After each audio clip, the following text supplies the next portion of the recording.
you know why you think that? Because I see the world through freedom-colored glasses. So, I just put out a show with Marty Bent. I'm more on the European collectivist side of the spectrum. He's more on the American individualist side. When you go into the YouTube comments, half the people agree with me. Yeah. Half the people agree with Marty. Actually, there's a few in the middle saying, great discussion, thanks for having it. Right. Which is a complete reflection of society right now. Yes. So it's so complicated because in a sense we do have to be, I say this very delicately, collectivist in a way, right? We have to get on together. We have to have relations with one another that work. But the problem, I think, and a lot of people point to this, like Mises and Rand, when you get into collectivism, it's like, where do you draw the lines? Where do you circumscribe that group? Where do you say, like, this is the group? When you say something loose like society, what the fuck is society? Like, is it this group of people? Is it that group of people? It's a useful fiction, right? We're describing a group of people with a fictional term like society or collectivist or communist or whatever the term is, and you don't know who's included and excluded from that group.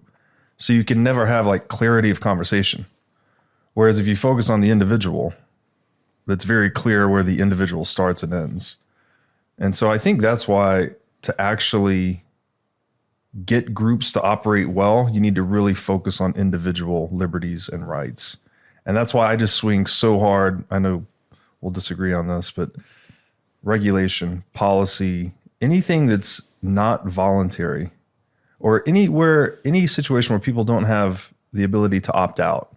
Because ultimately the power to say no is what makes something voluntary. If you can't say no to it, then it's being forced upon you. I think that is, and this is where we get into that term fiat, right? That dirty word. Doing something because an authority says so under a veiled threat of force, like where my thinking is at with that now is like, that's like a corrosive acid on human interrelations. Like, I just don't think it works. Anyways, I'm just trying to go into that in my work now. It's like, I think there's serious psychological implications at the individual and collective level from trying to tell people, like, this is how you have to be organized. This is how you raise your children, by the way, by fiat, right? Do this because I said so, otherwise you'll get punished. I don't think you can take that and map that to adult relationships in any sustainable way. I just don't think, even people that want to be told what to do, that needs to be voluntary, right? This is where I think we can kind of try and map our work to each other and what we both do, because I think you find what you think is the answer. And I always think about, how do we get there? Mm-hmm. And what are the implications of that? And that's why I think you get to absolute liberty.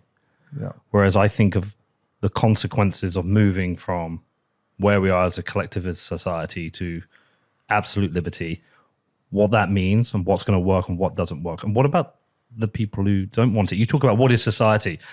I don't think there's any hard definition apart from what a dictionary would tell you, but society for me is perhaps the boundaries within which laws exist. So within the UK, you have a UK society because they're fixed by a fixed set of laws. Whereas the US, you have a US federal society, fixed set of laws, but you also have state regulations. So you have state laws, but you can also talk about society as smaller groups. Mm-hmm. So there's, I think you can attribute it to kind of multiple definitions.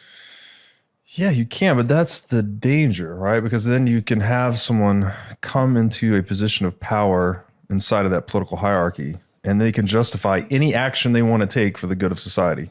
Yep. Isn't that what Trudeau just did? He did. For the good and safe, whatever bullshit rhetoric he's pumping out to freeze individuals' bank accounts and blatantly violate their private property rights in broad daylight for all to see.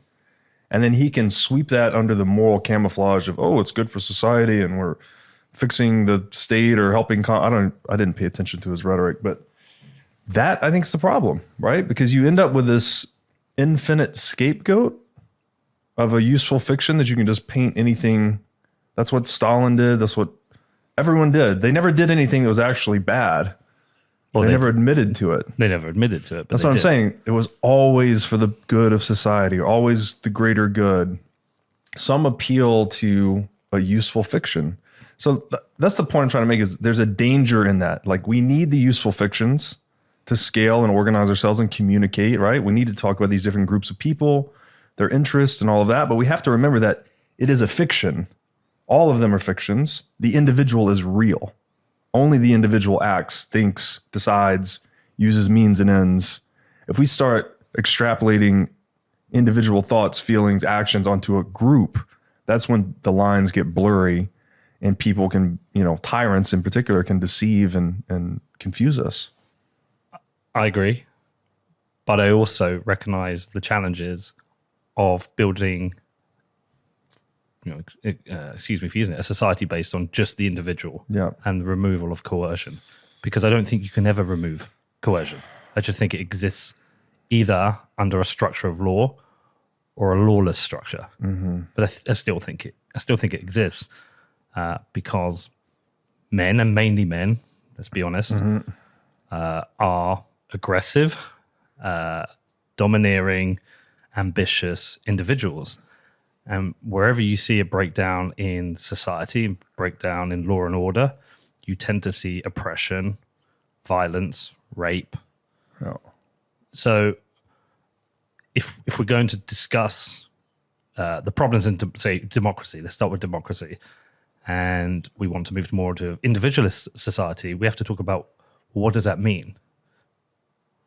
Because you can look at countless examples around the world of where it's complete failure of society. And see, the thing is, the way I see of the reason I like democracy or Western liberal democracies, not currently, there's a lot of problems, is that I think it's a leveler.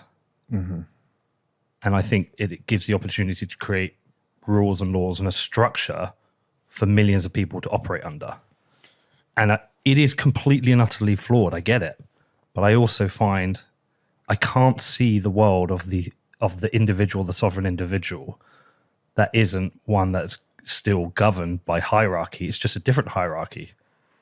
And the ability to use violence against others because you control greater wealth or you control a greater set of arms without the rule of law, I think you would still have coercion, and you could possibly even get back to the stages of slavery and other forms of coercion. And I only think, I know where you go with this, but that requires every person to be a good, decent person.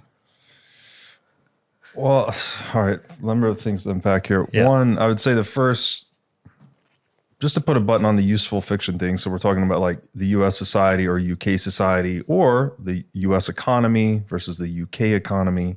Again, these are all arbitrary, useful fictions we're drawing around a certain. What do you mean by fiction? When you say the US economy, where do you draw the lines around that? Like, which transaction is the US economy versus an international economy? Especially in the digital age, like all these bright lines we have in Keynesian economic models, like they're being increasingly blurred. Sure, but like it's not a fiction. There is a US economy, which is the what do you do? All right, so it's the gross domestic product of every person who lives within that country. Okay, so this particular show, your audience is presumably somewhat international. Yeah. Okay, so like, where are you actually creating economic value? I probably create economic value in two places, well, multiple places, which is fine. But my revenue is on my P&L, which is recorded by a British accountant and gets reported to HMRC in the UK. So I contribute to the gross domestic product of the UK. Right. So even when you're measuring something like in a GDP terms, and this is why the Austrians are so anti-measurement everything, because it's still arbitrary. You've taken an arbitrary formula, applied it to an arbitrary scope of trade and said, this is the number that represents this. But it's still, there's an element of arbitrariness that goes into it. So here's my general point is this. So just to say is that I'm not a fan of GDP. And the reason I'm not a fan of GDP is because there's that constant need for growth. And the constant need for growth, I think, distorts money. Yes. But at the same time, the British economy is not a fiction. It exists. I think there's only one economy. or global economy? That's right. Okay. Just like there's only one weather, right? We can say there's US weather, there's UK weather, but in the end, it's one complex system that's all interconnected. Yeah, but And you this can is still the break it butterfly down. effect, But you- right? but you can still break it down. Yes, and it's useful to break it down. Yeah. But the actuality, the reality that we live in is that it's all continuous, it's all interconnected. I think it's useful to break it down because you and I. And that's why I say useful fiction. It's very useful. Very useful to describe ourselves as Republican versus Democrat or leftist versus rightist, right? There's all these utilities to the fiction, right? Even words themselves, like ultimately, you and I share meaning that we assign to a certain word. That's how we communicate. But that word is not the thing we're describing, right? There's a phenomenon that's deeper and more complicated than that word. So just like the words themselves are useful fictions, we build these larger fictions. So is gender a useful fiction? I don't think I'm qualified for that discussion. I think it's on your list. I think there are biological realities, and I think there are socially constructed realities.